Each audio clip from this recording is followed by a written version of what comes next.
This is CNN.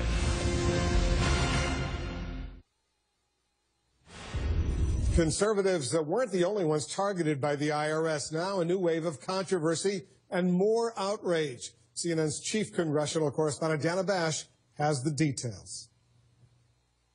In these newly revealed IRS memos, terms used to screen liberal groups, progressive, medical marijuana, even blue, as in blue states, hardly words targeting Tea Party conservatives.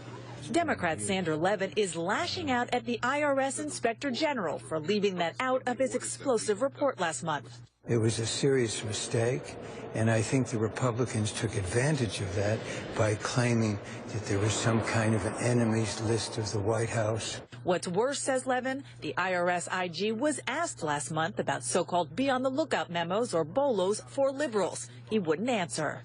I'm not in a position to give you a definitive response on that question at this time, Mr. Issa. The IG report did detail how many groups labeled Tea Party, 9/12, or Patriots were targeted. Liberal groups, it seems, were folded in here, 202 other terms. He failed to indicate that liberal groups were among the 202. An Inspector General spokesman responded that he focused on conservatives because that's what the Republican-led committee asked him to do. As for Republicans, they're pushing back on the notion that progressives were targeted the way Tea Party groups were. They continued as usual through the process, while conservative groups were stopped in their tracks. But what about the big question, whether IRS targeting was politically motivated? Darrell Issa says this. I've never said it came out of the office of the president or his campaign. What I've said is it comes out of Washington. But then, this. Do you think, based on what you know now, that the White House simply was not involved, that the Obama political team was not involved? For years, the president bashed the Tea Party groups. He was very public against these groups.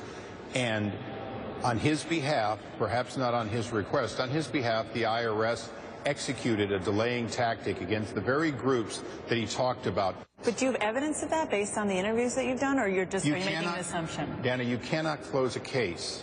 You can never close a case on what you don't know. You can only close a case on what you do know. Translation, Issa and many of his fellow Republicans are not publicly letting the president and his aides off the hook on this. They say they're not going to do that until they've finished their investigation, and GOP sources will say that they are just in the opening stages of that investigation. As for Democrats, they actually say they want to continue this probe, too, of course, not because they think that there is anything political, because they say that they really do worry about IRS mismanagement, and they want to fix that troubled agency. The story clearly continuing. Dana, thanks very much. Coming up,